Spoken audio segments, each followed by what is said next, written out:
জাপা এবং জেপি দুই শক্তি মিলে একটা শক্তির উত্থান ঘটিয়ে দিয়েছে, সেটা হচ্ছে বাংলাদেশের বর্তমান রাজনীতির তৃতীয় শক্তি। যারা এনসিপিকে তৃতীয় শক্তি ভেবেছেন, এনসিপি যতই দিন গড়িয়েছে ততই ফ্যাকাশে হয়েছে, বিতর্কিত হয়েছে এবং বিভিন্ন সময় তারা কখনো নিজেদেরকে একক নির্বাচন করছে বলে এমনটাই দাবি করছে, কখনো বিভিন্ন দলের সাথে জোট করেছে, আবার সে জোট ভেঙে গেছে, যদিও বা আনুষ্ঠানিকভাবে সেই জোটগুলো হয়নি, কিন্তু নিউজে তো এসেছে। এখন এই ভাঙা করার মধ্য দিয়ে তাদের তৃতীয় শক্তি হিসাবে আত্মপ্রকাশের যে ব্যাপার ছিল, তারা কিন্তু সেটা দেখাতে একেবারে ব্যর্থ হয়েছেন এবং তাদের যে ব্যাপার সেই ব্যাপারটা ঘটিয়ে দিয়েছে জাতীয় পার্টি এবং মাঠ কাঁপিয়ে ঘটিয়ে দিয়েছে জাতীয় পার্টি। বলা যায় মাঠ কাঁপিয়ে জাপা একেবারে বাংলাদেশের রাজনীতিতে ইন করতে যাচ্ছে।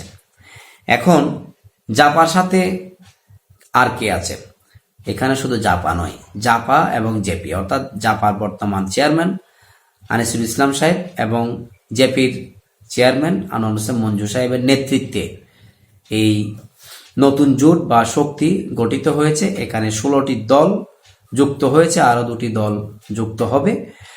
কিন্তু এই 20টি দল এখানে যুক্ত হলেও আসলে এই 20টি দল আসলো কিভাবে, এটা আমরা অবশ্যই উত্তর খুঁজে বেড়াবো। তার আগে আমরা বলতে চাই বাংলাদেশের মোট রাজনৈতিক দল কয়টি। আমরা যদি 24 সালের দিকে ফিরে যাই, 5 আগস্টের পূর্বে, সেখানে 44টির মতো দল আমরা দেখতে পাই এবং রেজিস্টার্ড হচ্ছে 34টি, বাকিগুলো আনরেজিস্টার্ড ছিল। এখন 5 আগস্ট 2024 সালের পর রাজনৈতিক যে শক্তিগুলো উত্থান হয়েছে এবং রেজিস্টার্ড হয়েছে, সেখানে সংখ্যা বেড়েছে এবং সেই সংখ্যা বেড়ে তারা তাদের রেজিস্টার্ড করার যে ব্যাপারটা সেটাও বাড়িয়েছে এবং আগামী নির্বাচনে তারা নির্বাচন করার জন্য প্রতীকও অনেকে পেয়ে গেছেন। সে অর্থে এখন বর্তমানে রাজনৈতিক দলের তেমন একেবারে অভাব নেই এত বড় বড় জোট করার জন্য। আগে যে জোট ছিল বিএনপির 20 দলীয় জোট এবং আওয়ামী লীগের 14 দলীয় জোট এবং একসময়ে বিএনপির 4 দলীয় জোট, সেখান থেকে জোটগুলো বড় হতে হতে 20 দলীয় পর্যন্ত গড়িয়েছে। এখন 20 দলীয় জোটের শুধুমাত্র বড় অংশীদার বিএনপি নয়, এখন 20 দলীয় জোটের অংশীদার জাপাও।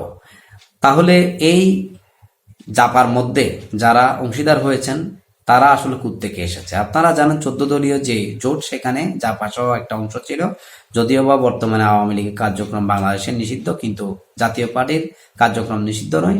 তাই তারা যে 14 দল ছিল সে 14 দলের যে অংশ সেটা এবং সেই সাথে নতুন কয়েকটি অংশ এই জোটে অন্তর্ভুক্ত করার সুযোগ পেয়েছে এবং এটি আত্মপ্রকাশ তারা ঘটিয়ে দিয়েছে। আগামী নির্বাচনে তারা যেমন জোটবদ্ধ থাকবেন এবং নির্বাচনের বাইরেও তারা জোটবদ্ধ থাকবেন এমনটাই জানিয়েছেন। আসলে তারা আগামী নির্বাচনে কতটা প্রভাব ফেলতে পারে? নির্বাচন শুধুমাত্র এখানে রায়ের ব্যাপার। এই ব্যাপারগুলো যদি আমরা রাজনীতির মাঠে নিয়ে যাই তাহলে রাজনীতি শুধুমাত্র নির্বাচন কেন্দ্রিক নয়, এই কথা একেবারে পানির মতো সত্য। এখন এই যে নির্বাচনে কি প্রভাব তারা ফেলতে পারে, এই বিষয়টা হচ্ছে নির্বাচন হবে কি হবে না এটা নিয়ে বিভিন্ন রকমের তর্ক বিতর্ক আছে এবং রাজনৈতিক দলগুলোর মধ্যে এখনো নানা কিছু বিষয় নিয়ে অসমঝোতায় রয়ে গেছে। বিশেষ করে যদিও বা একটি সমঝোতা মোটামুটি হয়েছে, গণভোট এবং নির্বাচন একই দিনে হচ্ছে। এছাড়াও সংস্কারের বিষয়ে নোট অফ ডিসেন্ট এবং আরো অনেক কিছু ব্যাপার এখানে রয়েছে। তো সব দিকগুলো যদি বিবেচনা করা হয় তাহলে অবশ্যই এখানে রাজনীতির যে ব্যাপারটা এটা একটু ক্রিটিক্যাল জোনে এখনো হ্যাঙ্গিং আছে।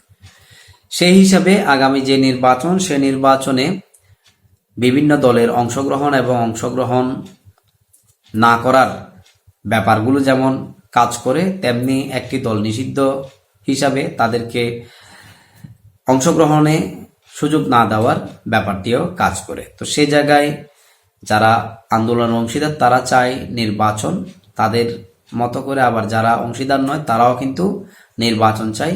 উভয়ের ক্ষেত্রে যখন ফিল্ড প্লেন নিজেরা মনে করবেন না তখন কিন্তু যে কোনো পক্ষ বলে দিতে পারে যে নির্বাচনী পরিবেশ এখনো পর্যন্ত তৈরি হয়নি।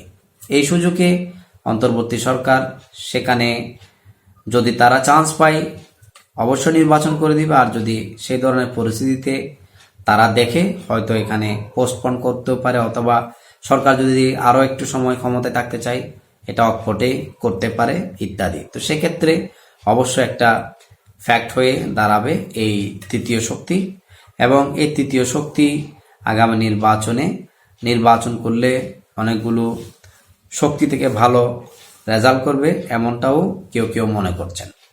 তো আপনারা যারা এই আলোচনা শুনেছেন, আলোচনায় এখনো পর্যন্ত আছেন, আপনাদের মতামতগুলো কমেন্ট সেকশনে লিখতে পারেন। আর আমার যে অ্যানালাইসিস এটাকে আপনারা মিলাতে নাও পারেন, কারণ আমি আমার অ্যানালাইসিসের বিশ্লেষণ করেছি, আপনাদেরকে আমার বিশ্লেষণগুলো শেয়ার করেছি। আমি কোনো জ্যোতিষী নই বা মহাজ্ঞানীও নয়। সবাই ভালো থাকবেন, সুস্থ থাকবেন। অবশ্যই আপনার মতামত দিতে কোনো অবস্থাতে কুণ্ঠাবোধ করবেন না। ভালো থাকবেন। আসসালামু আলাইকুম।